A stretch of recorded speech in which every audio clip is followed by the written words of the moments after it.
Okay, South Africans, enough is enough now. Let me address this thing once and for all. I don't like how you guys are now using the word tribalism, trying to suppress people, trying to stand up for their rights. I don't like it because we are now towing the lines where we are trying to sound like other countries that label people who stand up for their people and fight for their people to say they are terrorists. You are now linking tribalism with terrorism now. This is wrong.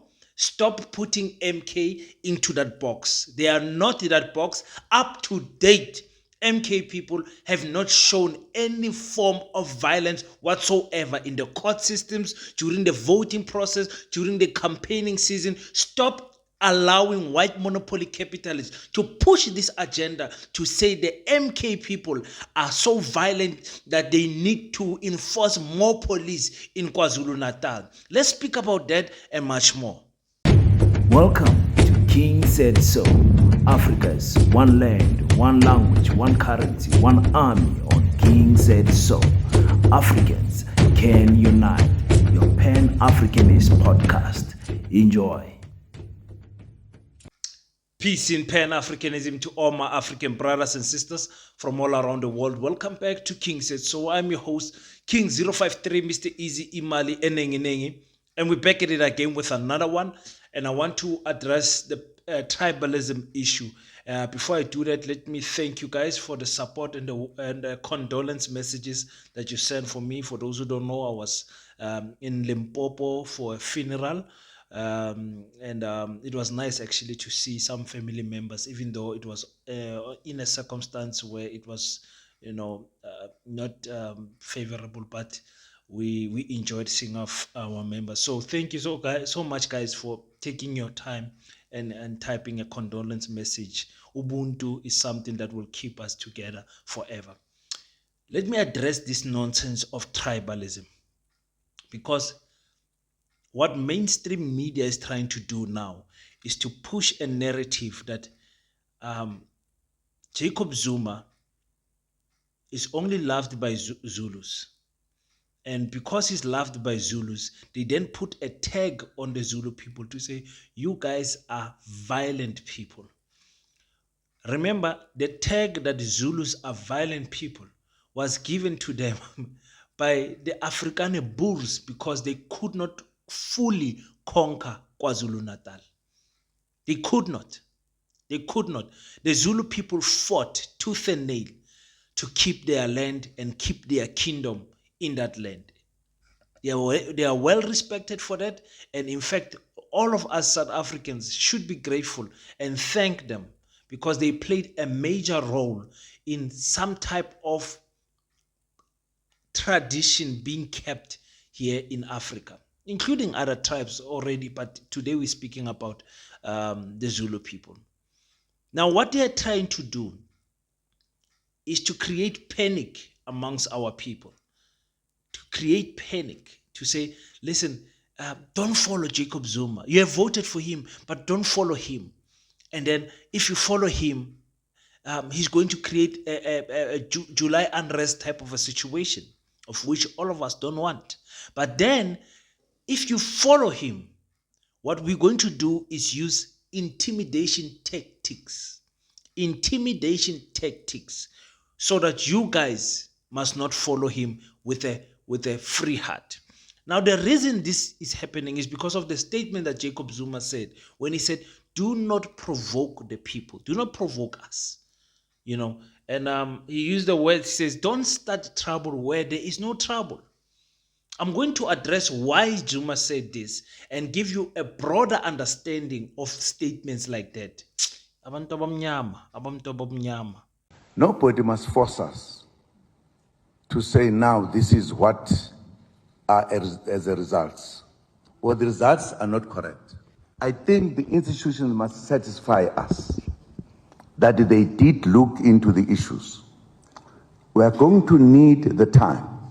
Nobody must declare. If that happens, people will be provoking us because we know what we are talking about. We are not guessing. We know. And why should they rush to count? And I'm hoping whoever is responsible is hearing what we are saying. Don't start trouble when there is no trouble.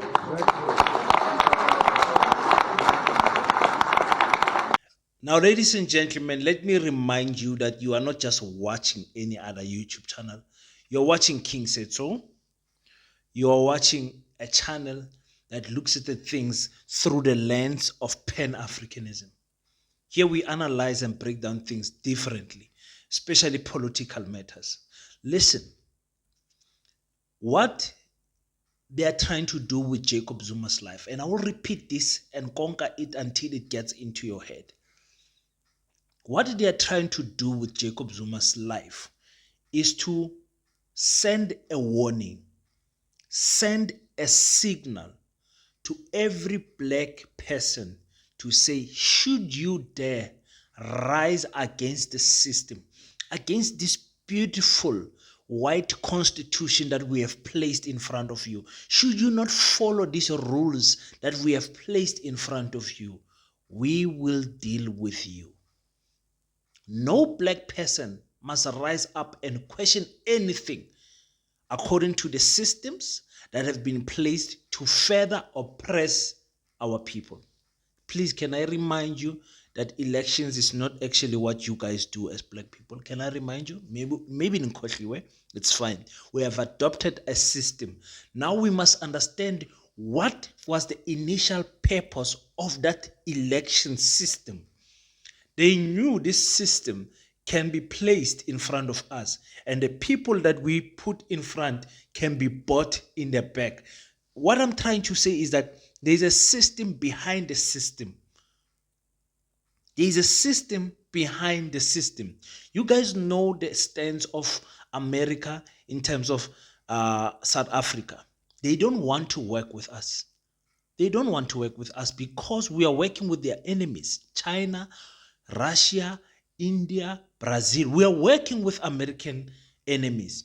The IEC then goes and employs an audit firm from America. Please tell me we are joking. Please tell me we are joking. So we as Africans cannot audit our own election results. We cannot trust ourselves in terms of the technology, the IT companies. Guys, come on, wake up, man. Guys, wake up. Wake up. You put your hate for Jacob Zuma aside and use that thing that God has given you inside your skull. Use it. Superior logic. Kabanga, man. Kabanga. Now they are using intimidation tactics. I'm going to break this thing further. Because let me tell you what Zuma is saying. Let me tell you what Zuma is saying. And you guys will go in the comment section and tell me, Guti, mfana wa mkhuluma iqiniso or ngikhuluma amanga. You guys will go in the comment section. Because this is how I see it. Because I want to believe that me and Jacob Zuma are looking at things from the same angle. In terms of what he's saying here. Not everything. Ne? Jacob Zuma is saying, okay, let's start with don't provoke the people. The people are slowly waking up. The African people, the black indigenous people are slowly waking up. It took Jacob Zuma to be 82 years old for the people to wake up. And Zuma is saying, don't provoke these people because a time has come for these people to rise again. We know, guys, Guti, the elections were rigged. 21 parties raised discrepancies from to the IEC. The IEC's response is just, these things are not material. They never did any press briefing to address all of us matter for matter, to sit down to say, okay, guys, South Africans, we are going to announce the results of the election because we have seen these complaints from these parties to become immaterial. So immaterial, it's another way to say it, insignificant. It's an accounting term, actually. Immaterial. You understand? In law, we say unconclusive. So we can't say 100% that this thing is a problem to the broader picture. That's what they are saying. They should have sat down, come and say, guys, here's this party A. Party A said 1, 2, 3, 4, 5. Here are the results on the screen. Because of party A said 1, 2, 3, 4, 5, these are the response for us for 1, 2, 3, 4, 5. That's why we are taking this matter of party A aside. Do you guys agree? Number 2, here's party B. Party B actually says 1, 2. And because they said 1, 2, we provided this evidence to cover 1, and we can admit that on 2 we are not really we did not do the right thing, but that 2 is not significant to the broader picture. Put that aside. Party 3, and just do a press conference. They could have done that Monday, because on Wednesday they were supposed to do the final announcement of the results 7 days after the elections. But they chose to do it earlier because they said they are interested parties who have invested interest into the elections that need the results to come out. The rigged results, by the way. The rigged results. So that is what is happening. I wanted the IEC to do that. So now you are now provoking us. How are you provoking us? You're underestimating our intelligence. You are saying to us as South Africans, whatever the IEC decides, the IEC is the supreme ruler, is the God. You can't challenge the IEC. Because when you challenge the IEC, the response is insignificant, is immaterial. So who must challenge the IEC? If it's not the parties that were taking part of the elections. Kind of these parties, we are the people, they are our voice, those parties. The people can't come and challenge the IEC, but the parties can. You understand what I'm saying? Me as an individual, I can't. Unless if I was part of the electoral system of which these parties were. Do not provoke the people. Meaning don't belittle our thinking. So now by provoke, we know Jacob Zuma is the court master. He's taking this further. Saying, don't provoke us to take further steps. Don't provoke us. And then he says, don't bring trouble when there is no trouble.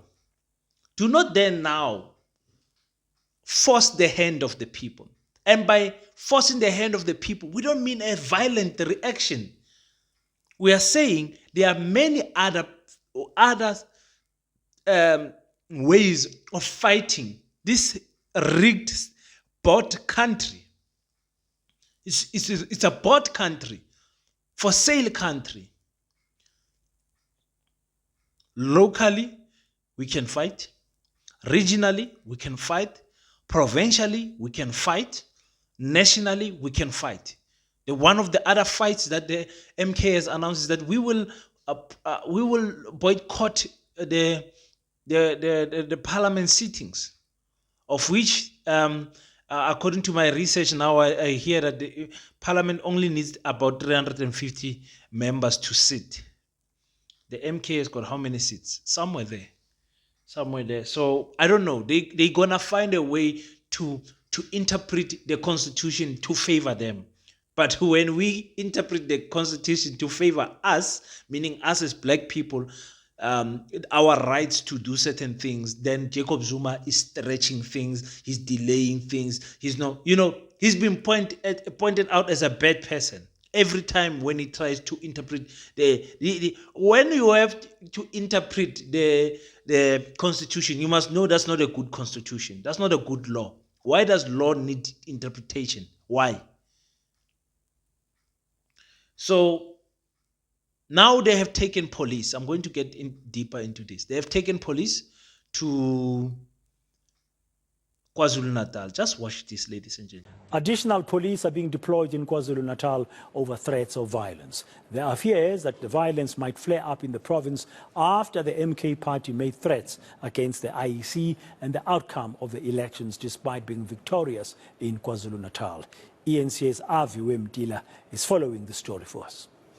I am in Harrismith in the Free State at the moment, where we're expecting the National Police Commissioner, General Fani Masamula, to be here any moment now. We're already seeing some of the men in blue, women in blue on the ground that are to be deployed to the KwaZulu-Natal province. They are to add, in fact, to the deployment that was made some 2 or so weeks ago. We remember in this very spot where General Fani Masamula gave the marching order to about 500 policemen and women that were to be deployed to KZN at that time. In fact, there was an additional 300 that were headed to the Eastern Cape. That was ahead of the elections themselves. But this is an additional deployment. In fact, I've been having a conversation with some of the men and women on the ground here that suggests that that's about 230 of them. But we're just waiting, of course, for the National Police Commissioner to arrive here to give us the exact numbers and why this additional deployment. As we do understand, of course, there are fears of violence that may erupt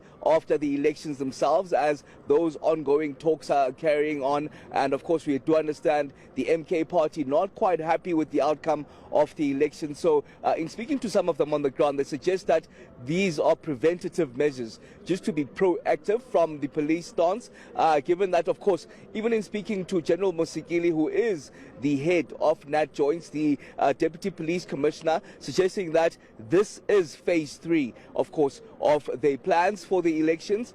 Even the Defense Minister assuring South Africans just some 2 days ago, when we were hearing the announcements there, that everything is under control. They're monitoring all areas of South Africa, and of course they'll be adding reinforcements. So these are the reinforcements, Pradan, that are going to be on the ground, especially to KZN, where of course there are fears of violence that may erupt in the province.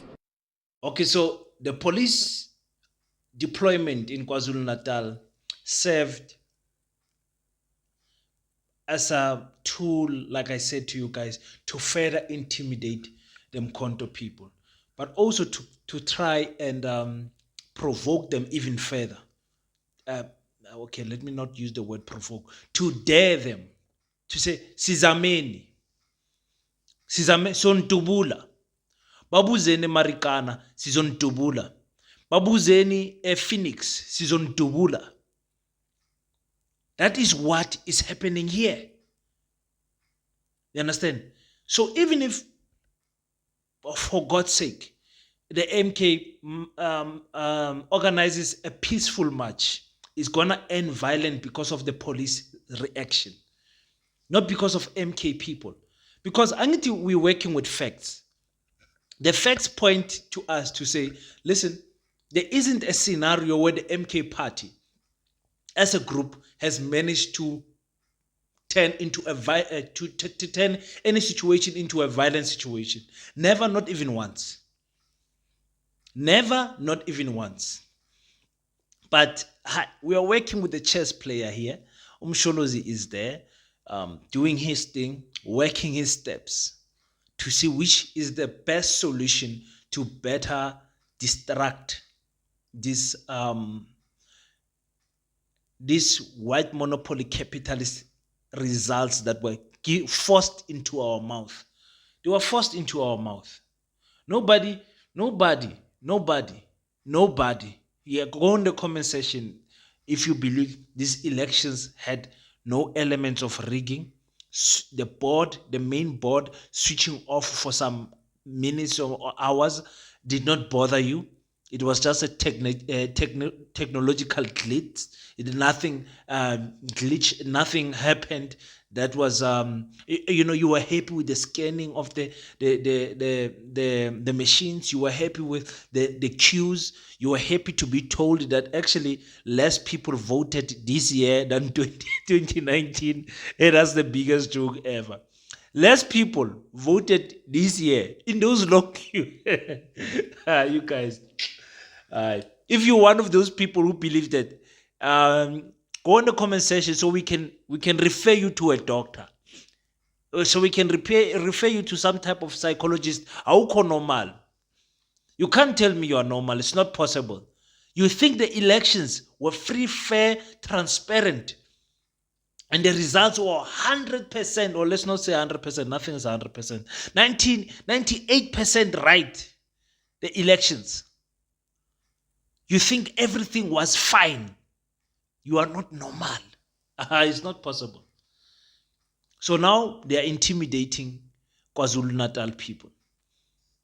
Why KwaZulu Natal? Because that's where Jacob Zuma is based. He has won what that he never won in the past. Even with the ANC, he did not win certain wards, and this time around, even his home ward, he was losing in the ANC. But he has won in Kandla. He was losing Kandla when he was with the ANC. You understand what I'm saying? Ama hostels where the IFP were ruling in Gauteng and in KwaZulu Natal, Jacob Zuma has re-won those wards to the MK, and those people are following Umsholos. Now, I need to speak to my African people from a Pan-Africanist point of view. You guys, if you don't read The Art of War, Sun Tzu, if you guys don't think before you strike, if you guys don't think before you fight, being a professional boxer has taught me a lot in terms of the art of war. Boxing has taught me a lot, in fact, in terms of life in general. It has taught me things that I think I would have not have learned in other circumstances instead of fighting physically in a ring. You have to sit down, like Jacob Zuma says, get into the underground and do that political something something. There is a way. There is a way. Even us as YouTubers, we are monitored. You understand? You guys can be shocked with the lawsuits that I got, or what do we call them?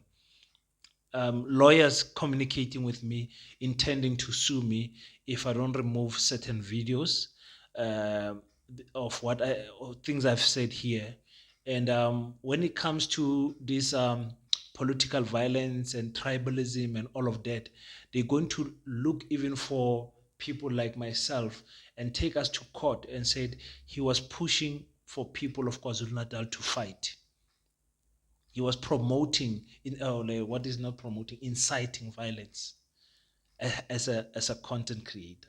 So unfortunately for them, um, we don't only have legal protection, some of us, but we are also smart in terms of our word selections. So I'm going to say things that needs a person to apply his mind to understand what I'm saying.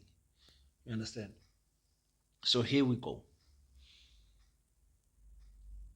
Mangicale ngokuthi kuyoze kufike nini na?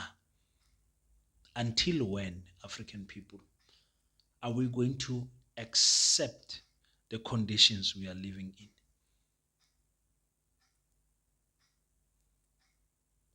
Until when? Let me start with that word. Until when? You tell me, give me the year. Must it be 30 years of democracy and pass to 60 years of democracy for us to get our land back? Must it be 100 years before we as Africans, because we're the majority in our country, no longer teach English and Afrikaans in our schools, in all schools? It must be optional to learn in English and Afrikaans. It must be optional. It must not be a forced. It must not be compulsory. Until when is the pregnant land that God has given us is going to give birth to minerals that benefit only the minority? Until when? You guys tell me on the comment section, until when? The problem when we talk about fighting, I'm not talking about the physical fight. I'm talking about a mental fight. I'm talking about a verbal fight. I'm talking about a fight where you stand up for yourselves. The problem with nina bantu abamnyama, most of you, not all of you, not you of my channel, the other people, you have never stood up for yourselves in life in general. Abangani bakho They're abusing your kindness. They're mistaking it as weakness. Your partner is abusing you. Your family is abusing you. Your supervisor is abusing you. Usoma-taxi, intimidator. Everyone in your life has their way over you because you have never stood up for anything. So ngiyakubuza ngithi until when abantu bazodlala ngawe? Phuma lapho, masibuyele la. Ilizwe lethu, is it really our land that we're talking about? Our nation? Isizwe sethu? Are we really, guys? Guys, it's been 30 years, guys. Nothing has changed. The only thing that has changed, Guti, we have access now. We can go to the malls. We can go to the Model C schools. We can have jobs now. We can drive better cars. We stay in town now. That's the only thing that has changed. Access has changed, but not access to opportunity of changing the things that matter. I have to. I don't like my videos to be too long. This is already too long. Let me stop here today. And thank you for subscribing to King Said So. Thank you for believing in African unity. Thank you for understanding that African unity does not mean chaos. Thank you for understanding that tribalism is the new word that they are using for terrorism. Remember that. Thank you for sharing my videos. Thank you for clicking share and taking this link to Facebook, your WhatsApp status, wherever you guys are sharing. Ngiyabonga. It's not because we are clever or better than others, smarter than others. It's because we apply ourselves and discipline ourselves in terms of wanting to know more. And iron sharpens iron. What you guys are saying on the comment section, you're waking me up. Some of you are even suggesting topics that I address fully on the comment section. Thank you so much for all of that. I might not get to everyone. And also, African people, let's not have that disease of when we disagree, then we hate each other. No, no, no, no. I am not all-knowing. I repeat this all the time. I'm not all-knowing. I'm not a professional political guru. There's no such thing here in this channel. I learn from what you guys are saying on the comment section, and continuously on my day-to-day basis, I learn from other people who've got more political knowledge than myself. So I'm just applying myself to the best of my ability, and that's all you can do in your life also. Just apply yourself to the best of your ability. Until we meet next time, don't forget to pray. After you pray, stand up, African child. Do your best so that God can do the rest. Peace in Pan-Africanism. I salute you.